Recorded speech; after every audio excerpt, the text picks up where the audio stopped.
Supreme court ने ऐसे direction पास कर दी है कि राज्यों को अधिकार दे दिया कि वो उसका बंटवारा कर सकते हैं, वर्गीकरण कर सकते हैं। और सुप्रीम कोर्ट ने अपनी जुरिडिक्शन से बाहर होकर के क्रीमी लेयर की बात कह दी और वर्गीकरण की बात नौवीं सूची में डाल दें तो बहुत ही अच्छा काम होगा, ताकि कोई इससे छेड़छाड़ ना कर सके। सुप्रीम कोर्ट ने यह संज्ञान तो नहीं लिया कि हमें आज तक कोटा था पुरानी हमारा, उसमें वर्गीकरण की और जो है क्रीमी लेयर की बात आ गई। 49% में सारे लोग हैं और 51% में 15% लोग हैं, उसका भी तो वर्गीकरण करना चाहिए, जनगणना होनी चाहिए, जब ही पता लगेगा कि कौन किसका माल खा रहा है, कौन किसका आरक्षण खा रहा है।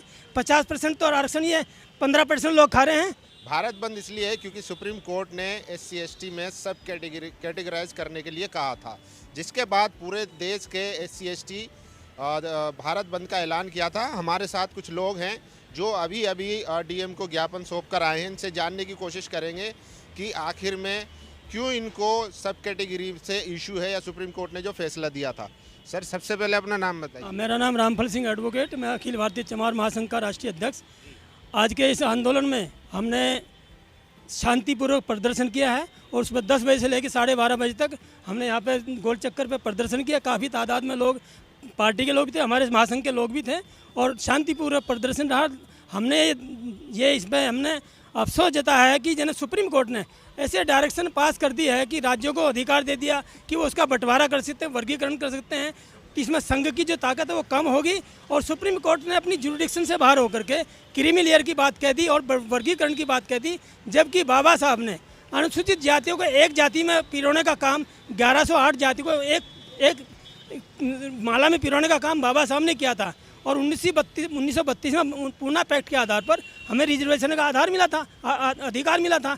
तो उसमें ये छेड़छाड़ है और आर्टिकल 15(4) और 16(4) में ये उसका वायलेशन है और हम इसका घोर विरोध करते हैं। और हमारी संगठन ने ऑल इंडिया लेवल पर भी सबसे रिक्वेस्ट की थी, भाई हम इसका समर्थन करते हैं और इसका जो है यानी हम आंदोलन के समर्थन में यहाँ पर इकट्ठा हुए और शांतिपूर्ण हमने प्रदर्शन किया और DM साहब को हम जो है अपना ज्ञापन सौंप के आए हैं अभी और अपना शांतिपूर्वक हमारा पूरा रहा। और हम ये आशा करते हैं कि इसमें प्रधानमंत्री अपने इसमें वो लेकर के इंटरेस्ट लेकर के देश के SC/ST के और OBC को ध्यान में रखते हुए अध्यादेश लाएंगे और इसको पुनर्विचार करके इस पर जो है विचार करेंगे। SC/ST संगठन को मजबूत हमारे उसको दिशा देना काम करेंगे, ताकि आगे भविष्य में हमें ऐसा काम ना करने पर इसको 9वीं सूची में डाल दें तो बहुत ही अच्छा काम होगा, ताकि कोई इससे छेड़छाड़ ना कर सके। लेकिन सुप्रीम कोर्ट तर्क दे रहा है कि जो पहले से रिजर्वेशन का लाभ लेते आ रहे हैं, जिनकी पीढ़ियां जो है अब सशक्त हो चुकी है, तो उनको ज़रूरी है कि वो छोड़ दे। जो निचले पायदान के हैं SC/ST में, उनको आगे लाने की ज़रूरत है। तो इससे आप सहमत नहीं है? नहीं, सहमत नहीं है, क्योंकि सुप्रीम कोर्ट ने यह संज्ञान तो नहीं लिया कि हमें आज तक कोटा था पुरानी हमारा, उसमें वर्गीकरण की और जो है क्रीमी लेयर की बात आ गई है। वर्गीकरण तो उसमें और क्रीमी लेयर तो ऊपर हर पोस्ट में करो ना। हमें मान लिया 21% में 50%, 49% में सारे लोग हैं और 51% में 15% लोग हैं, उसका भी तो वर्गीकरण करना चाहिए सुप्रीम कोर्ट को।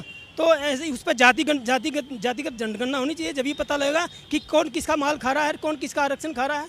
50% तो आरक्षण ही है, 15% लोग खा रहे हैं और 51% में हमारे जो है 85% लोग हैं। तो इस बात का संज्ञान भी तो लेना चाहिए ना। तो हम सुप्रीम कोर्ट को जो है ये सोच समझ कर देखना चाहिए कि इसको जो है ये डिसीजन तो दोबारा विचार करना चाहिए। तो क्या अगर सुप्रीम कोर्ट के फैसले पर सरकार कोई एक्शन नहीं लेती है, इसको विधेयक ला के अमेंडमेंट नहीं करती है, तो क्या करेगा SC समाज? तो इससे आंदोलन और पूरे आगे हो रहा आंदोलन चलेगा हमारा।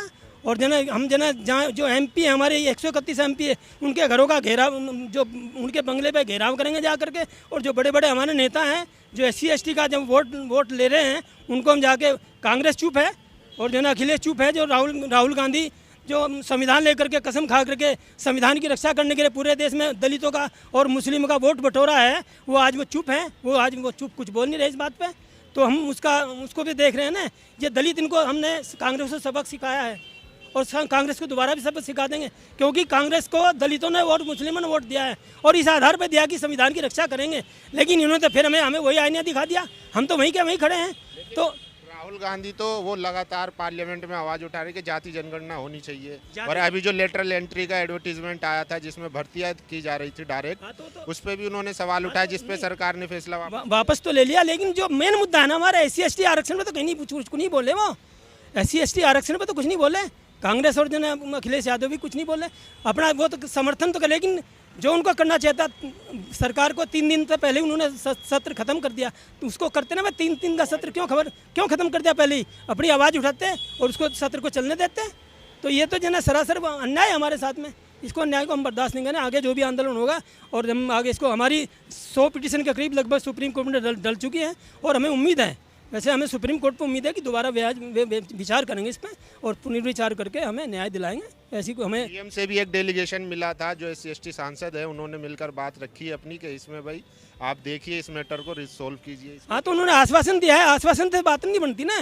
वो अध्यादेश की क्यों नहीं घोषणा करते कि हम अध्यादेश लाएंगे?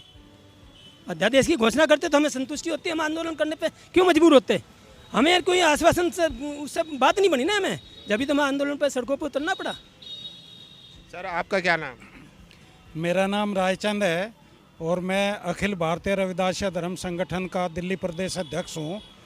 मैं आज के इस प्रोग्राम के बारे में इतना कहना चाहूँगा कि देखिए, संत शिरोमणि गुरु रविदास जी ने सबके लिए एक समान व्यवस्था की परिकल्पना की थी। उन्होंने अपने दोहे में कहा था, ऐसा चाहूँ राज में जहाँ मिले सबन को अन्न, छोट बड़ो सब सम बसे रविदास रहे प्रसन्न।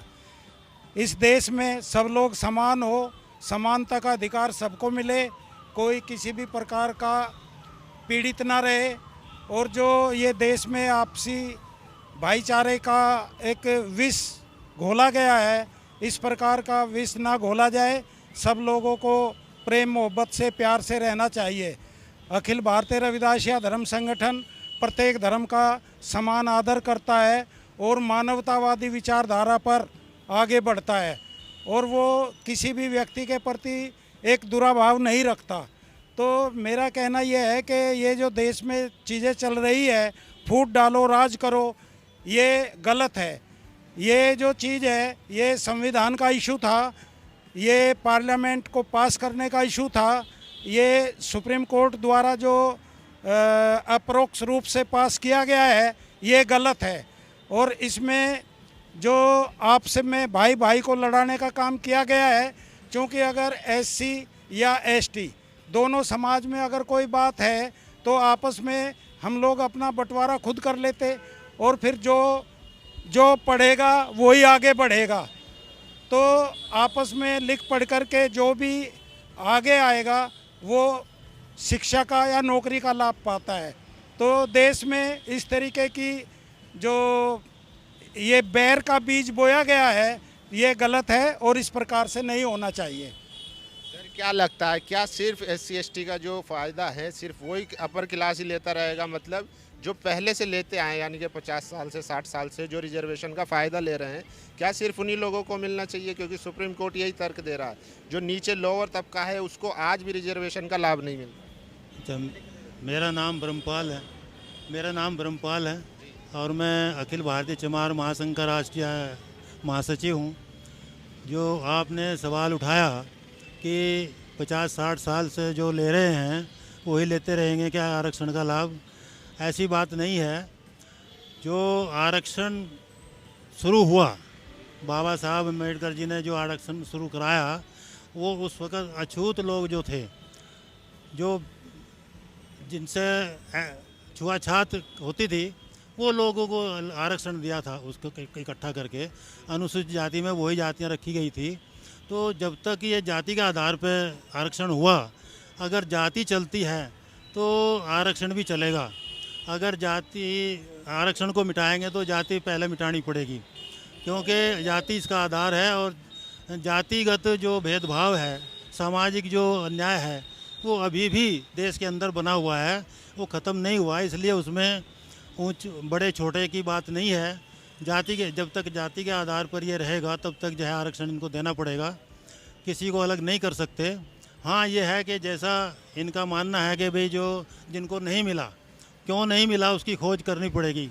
ये खोज नहीं करते, असली कारण उसका शिक्षा है। शिक्षा में जो कई तरह की शिक्षा चलाई इन्होंने, कई तरह के प्रणालियाँ चला रखी है कि पैसे वाला तो जो है प्राइवेट पढ़ाएगा, अच्छे स्कूल में पढ़ाएगा, और जो गरीब है वो जो है सरकारी स्कूल में पढ़ाएगा। और सरकारी स्कूल में मास्टर नहीं होंगे, जगह नहीं होगी बैठने की, तो वो क्या पढ़ेगा। तो ये भेदभाव जो है शिक्षा से शुरू हुआ। केंद्र सरकार को चाहिए कि शिक्षा समान रूप से दे, सबको समान शिक्षा दे और ज़रूरी दे और मुफ्त में दे। सरकार और मोदी जी तो कहते हैं कि SC ST जो है हमारे भाई हैं, वो उनके पैर भी धोते हैं, इतना सम्मान देते हैं, और क्या चाहिए? नहीं, भाई कह देने से भाई नहीं बनता। भाई के बराबर भाई को कह करके उसके बराबर उसको अधिकार दे, उसको सब जगह अधिकार दे, तभी तो भाई बनेगा। पिछले 2 साल में SC प्रधान वो राष्ट्रपति रहे, आप जो है ST शेड्यूल कास्ट से आती है द्रौपदी मुर्मू, वो भी राष्ट्रपति हैं, तो ये तो मोदी जी ने दिया सर। नहीं, वो बात ठीक है कि राष्ट्रपति तो किसी को बनाना था, वो अपने वोट बैंक के हिसाब से राष्ट्रपति बनाते हैं।